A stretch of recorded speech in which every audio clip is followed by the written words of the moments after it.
Hey guys, welcome back to the channel.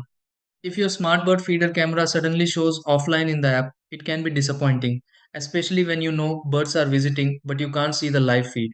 Sometimes the camera worked perfectly yesterday and then unexpectedly disappeared from the app today. In many cases, the issue is related to Wi Fi, power, or a temporary communication problem rather than a hardware failure. Before removing the camera or setting it up all over again, there are a few simple checks that can often restore the connection. In this video, I'll walk you through the steps you can try to bring your smartbird feeder camera back online. 1. Check that the camera has enough battery or a stable power source. 2. Verify your Wi-Fi network is working and the signal reaches the feeder. 3. Restart the camera and wait for it to reconnect automatically. 4. Refresh the device status in the app or reopen the app completely. 5.